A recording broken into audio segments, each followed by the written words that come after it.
Então, esta é a continuação da aula sobre a simbiose entre leguminosas e rizóbios, que é a simbiose mais importante do ponto de vista agronômico e econômico.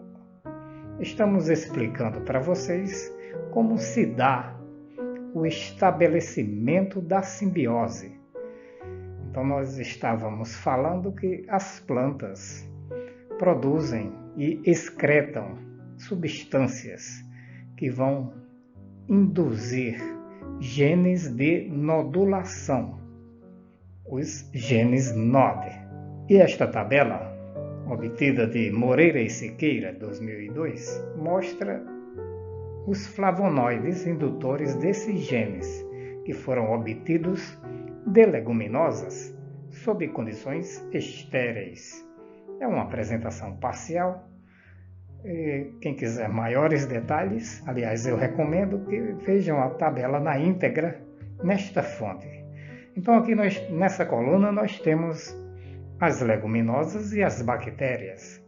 Lembrando que cada leguminosa vai se associar de preferência com uma determinada espécie bacteriana. É claro que algumas são promíscuas, têm vários parceiros.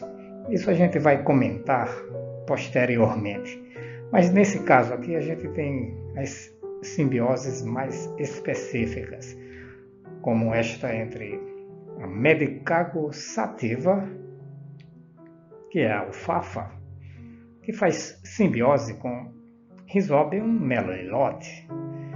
Então, essa planta vai produzir essas substâncias, são os chamados flavonoides, como alguns nomes complicados, como 5,7,3,4-tetrahidroxiflavona, que pode ser chamado de forma mais simples de luteolina.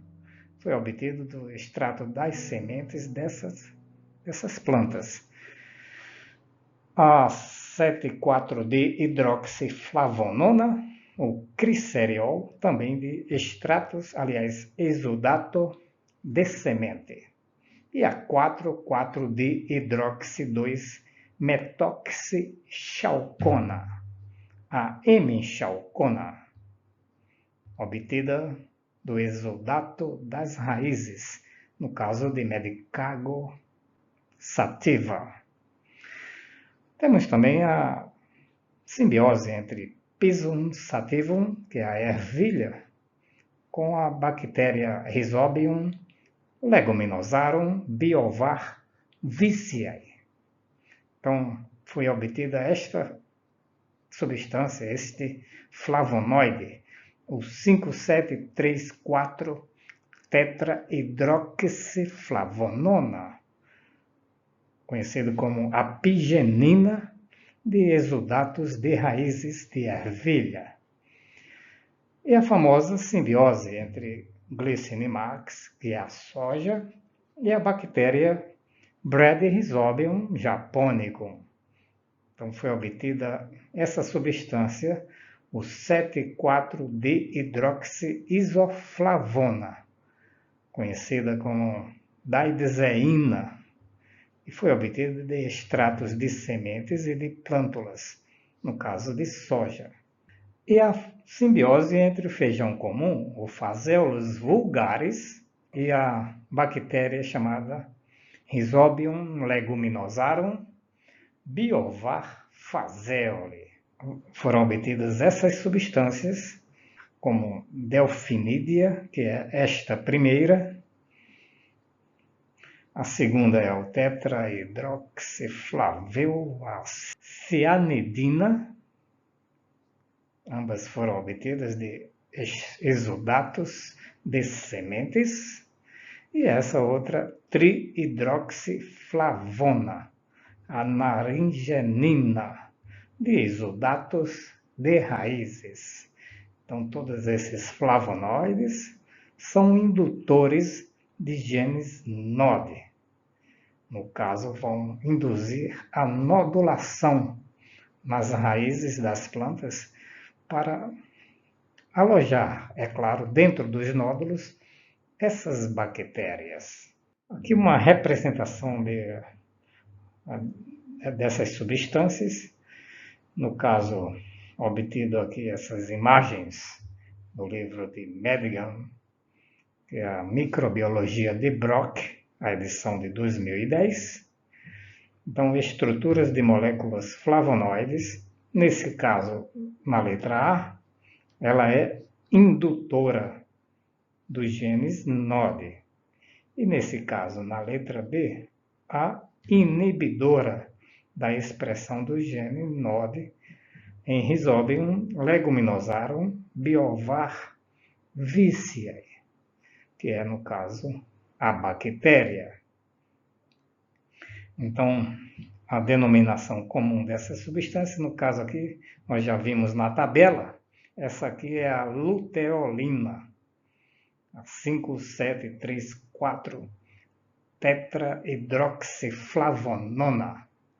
Então, essas numerações aqui estão relacionadas com as posições aqui nos anéis desses radicais de OH e oxigênio. A diferença desta para esta é simplesmente um grupamento OH a menos em relação a esta substância. E também essa ligação é deste lado aqui e esta é deste lado. Então tem alguns detalhes que vão fazer com que a substância se torne, em vez de, no caso, indutora de nodulação, nesse caso ela vai ser inibidora, ou seja, vai impedir que o gene se manifeste, o gene da nodulação, no caso dessas bactérias que vão estar presentes, vão colonizar as raízes das leguminosas, onde elas vão se alojar, vão infectar essas raízes. Assim, para o estabelecimento da simbiose, no caso estamos falando de simbiose entre leguminosas e rhizóbios, vão acontecer eventos sequenciais, isto é, um após o outro até chegar no processo da fixação. Quais são esses eventos? A aderência, no caso das bactérias, à superfície dos pelos radiculares. Depois a infecção, então as bactérias vão penetrar nos pelos, vão formar uma espécie de cordão de infecção, por onde elas viajarão até as células mais internas da raiz, que nós chamamos células corticais, onde vai haver a colonização. As plantas, então, vão sentir a presença das bactérias e vão, então, formar, através de diferenciação celular, vão formar estruturas chamadas nódulos, onde essas bactérias vão ficar atuando. E após o estabelecimento, então, das bactérias e a multiplicação dessas bactérias e até a mudança de forma delas dentro dos nódulos, então vai ocorrer o fenômeno da fixação, que é o último estágio do processo. Então, esses processos todos têm muitos detalhes, muitos aspectos bioquímicos, anatômicos, e eles são apresentados de forma bastante simples, objetiva e clara nesta videoaula Simbiose Rhizobium leguminosa, o início da relação, que pode ser visualizada pelo link que está aqui apresentado. Alguns detalhes desses eventos sequenciais, que também a gente apresenta no vídeo.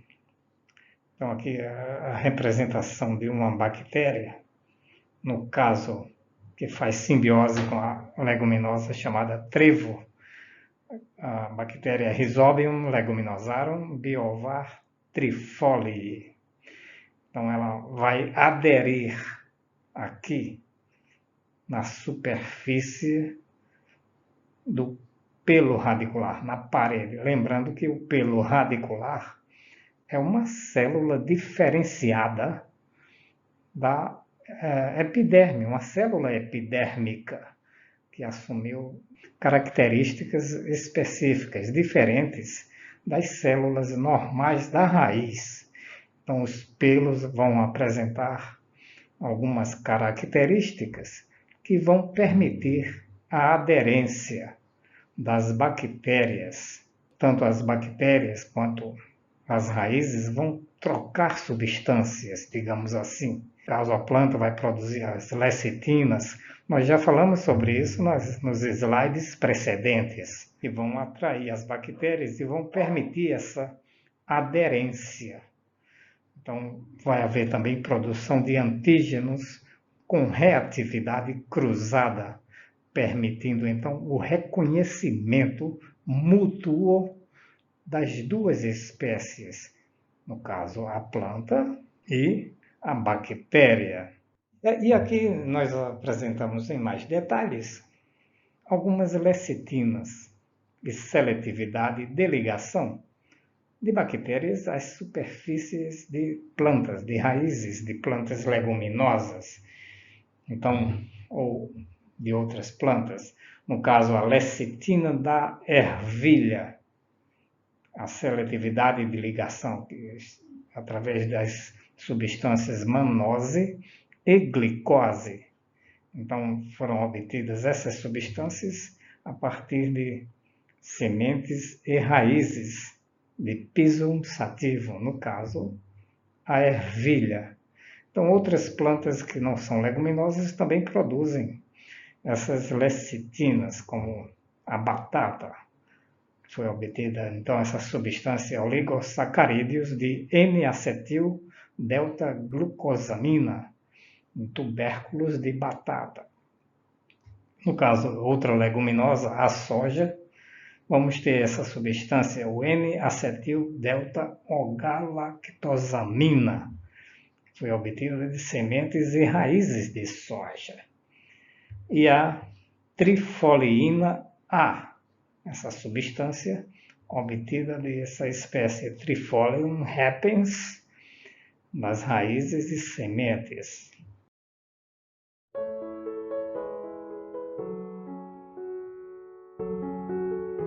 Então, como a gente explica lá no vídeo, o fenômeno, depois da aderência, então tem a infecção propriamente, que ocorre através de três formas diferentes, três maneiras através das quais a bactéria vai infectar as raízes. Então, pode entrar diretamente através das células da epiderme, ou seja, das células normais, que não são os pelos.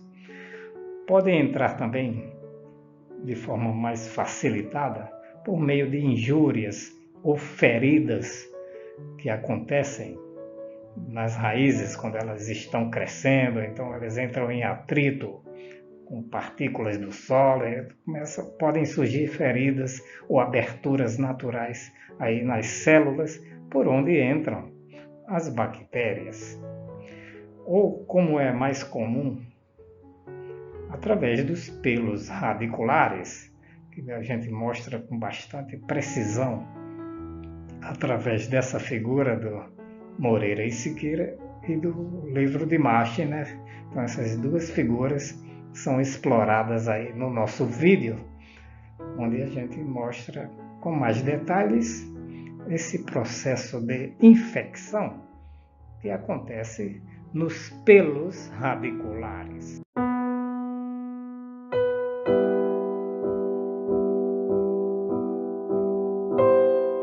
Então, no final do estabelecimento da simbiose, ocorre a fixação do N2. O que é isso? É claro que a essa altura do curso vocês já sabem o que é isso. Ou seja, é a transformação ou a redução do nitrogênio atmosférico para amônia, que ocorre mediada por uma série de fatores. Dentro dos nódulos, esse gás vai ser reduzido para amônia por meio de um sistema enzimático, um complexo enzimático que é a nitrogenase. Então, os bacteroides, lembrando que são milhões que ocorrem em cada nódulo formado, então eles vão formar o amônia, aliás, a amônia a partir do N2. Então essa amônia vai ser utilizada pela própria bactéria para o seu metabolismo, mas uma grande parte vai ser exportada, vai ser fornecida para as plantas, vai sair das raízes, ou seja, pode até ser metabolizado na própria célula radicular, ou entrar no xilema e ser processada essa amônia lá nas folhas, na parte aérea. De qualquer forma, tanto nas células radiculares quanto nas células foliares, a amônia vai seguir uma série de rotas enzimáticas até se transformar em aminoácidos como aspartatos, asparagina, quer dizer, o aspartato e a asparagina. Aqui, só para explicar melhor, são as vias de assimilação da amônia em produtos de exportação, no caso, os aminoácidos, em nódulos de soja, feijão e outra leguminosa chamada guandu, que é uma forrageira. Então, uma série de enzimas vai atuar transformando ou reduzindo esta amônia para os aminoácidos. Nós não vamos entrar muito em detalhes sobre essas rotas, mas são muito parecidas. Aliás, são as mesmas rotas que acontecem quando a planta absorve, por exemplo, o nitrogênio, uma forma de amônio. Então, segue essas mesmas rotas nas demais plantas e até mesmo nas leguminosas que não estão fazendo fixação, se elas absorverem nitrogênio na forma de amônio ou amônia, aliás, sempre absorvem na forma de cátion, né? O nitrato ou amônio, mas isso é um assunto lá da nutrição de plantas. Então, essa amônia vai seguir essas rotas normalmente, assim como segue no caso aqui, quando ela é transformada, quer dizer, produzida pelos bacteroides a partir do N2 atmosférico. Então, enzimas como a glutamina sintetase, que é a primeira enzima no caso dessa rota, que transforma o glutamato em glutamina. Depois a glutamina continua sendo processada através dessa outra enzima que se chama glutamato sintase, que vai formar o glutamato, vai entrar numa outra rota enzimática, onde vamos ter o envolvimento dessa enzima número 3, a aminotransferases, um conjunto de enzimas, até formar finalmente o aspartato. E com a injeção de sacarose aqui nesta fase, vamos ter outros aminoácidos. Então, esses aminoácidos são processados aqui mesmo nas células radiculares e conduzidos através do xilema para a parte aérea. Temos também essa outra rota na parte inferior da figura, mostrando também a formação da glutamina a partir do glutamato, também usando esta enzima, a mesma enzima, glutamina sintetase, e uma enzima número 5 que entra aqui na cena, que é a xantina desidrogenase, produzindo também a asparagina a partir do aspartato. A gente observa que sempre há a necessidade da injeção de energia na forma de ATP. Então, ou ATP ou NAD, que é o fornecedor de elétrons para redução dessas substâncias. Então, sempre tem a produção aqui quer dizer, o fornecimento de ATP sempre tem que estar acontecendo pela planta, né, para que essas enzimas sejam façam o seu trabalho de catalisar essas transformações. Aqui outras rotas, no caso, rotas enzimáticas também para o processamento da amônia. Foram observadas essas rotas em outras espécies. Então a gente percebe que depende da espécie de leguminosa, assim, o caminho que a amônia segue após ser processada pelos bacteroides dentro dos nódulos. Que, por exemplo, a amônia produzida, então sai dos nódulos, vai para as células normais da raiz. Aí entra em ação aqui essa enzima, a mesma lá das outras plantas, do guandu e do feijão.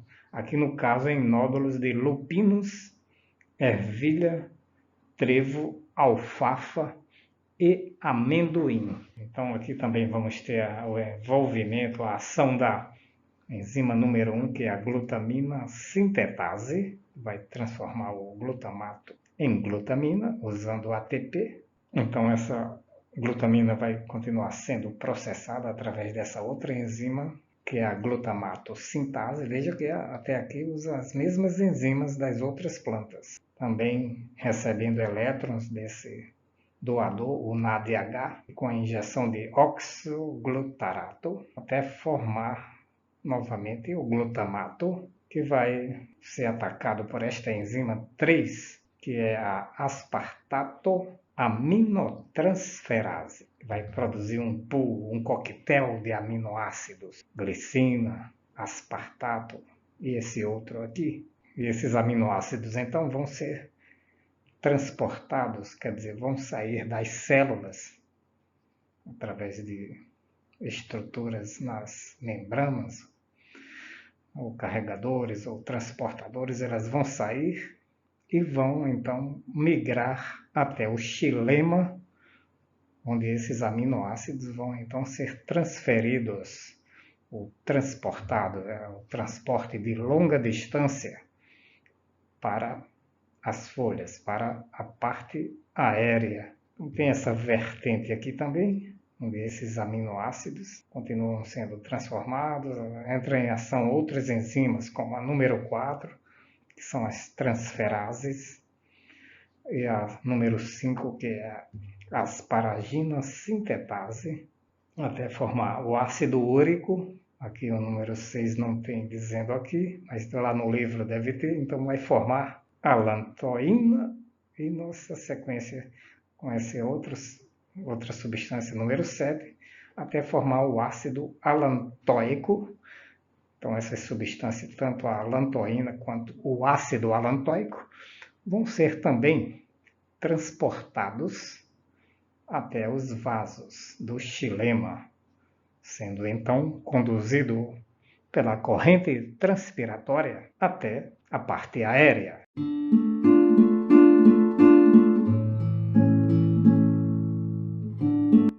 E aqui são detalhes, são processos gerais que acontecem dentro dos nódulos. Então aqui uma figura obtida de Marshner, que mostra um modelo de relações entre a nitrogenase e reações correlatas em bacteroides e citoplasma da célula hospedeira em nódulos de leguminosa. Aqui é no geral, na maioria das leguminosas que foram, digamos, colonizadas, as suas raízes por bactérias e onde houve formação de nódulos, acontece essa série de reações bioquímicas. Nós aqui não vamos entrar em detalhes, só colocar aqui que o coração desses processos todos claro, é a enzima nitrogenase, que é um complexo enzimático formado pela ferroproteína e a mofeproteína, que vai receber elétrons de uma cadeia de transporte de elétrons, vai receber também ATP, ligado a magnésio. Então vai ser assim aplicada energia para fazer funcionar esse sistema. Então esse outro componente vai receber o nitrogênio que estava fora, então ele entra nos nódulos, é reduzido para amônia, e a amônia então vai seguir todas aquelas rotas que nós acabamos de ver. Então ela vai sair dos nódulos e vai ser processada nas células até chegar nos vasos, no caso aqui no xilema, né? Temos o floema e o xilema. O floema vai conduzir as coisas que são processadas lá nas folhas, vai conduzir para as raízes novamente. Mas nesse caso, essas substâncias, os aminoácidos que são produzidos, outras substâncias como amidas, ureídeos, então todos eles vão ser transportados aqui para o xilema, subindo aqui para a parte aérea, onde vão ser processados lá nas folhas. Então é um conjunto complexo de reações que, inclusive, nós já tratamos essas reações, essa bioquímica da nitrogenase no excelente vídeo do nosso canal, que se chama Nitrogenase, a superenzima dos diazotróficos. Aqui está o link disponível, então pode ser obtido também, visualizado este vídeo no nosso canal.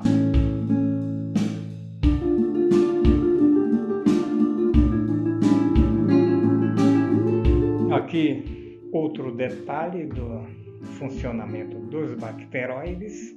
Lembrando, a gente inclusive comenta nos nossos vídeos essa terminologia bacteroide. O que é isso? É a forma que o rizóbio ou a bactéria assume quando ela coloniza as células corticais. Então elas perdem suas características originais, se transformando no que a gente chama de bacteroide. Então o que vai acontecer dentro dos nódulos são milhões de bacteroides trabalhando no processo de fixação do nitrogênio, que, como a gente coloca lá no vídeo sobre a nitrogenase.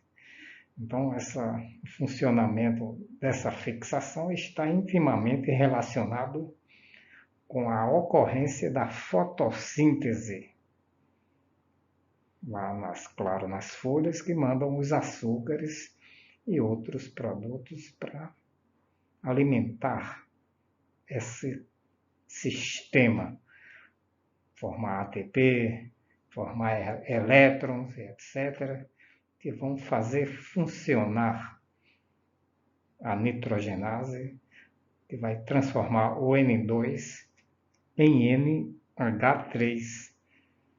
Vai sair dos nódulos e formar glutamina e asparagina. Então essa figura do Madigan mostra justamente o bacteroide, né? Um diagrama esquemático das principais reações metabólicas e trocas de nutrientes. Então, o simbiossomo é um conjunto de bacteroides circundados por uma única membrana oriunda da planta. Então, é justamente essa membrana externa aqui que ele chama de simbiossomo. E aqui essa outra membrana interna, que é a membrana do bacteroide.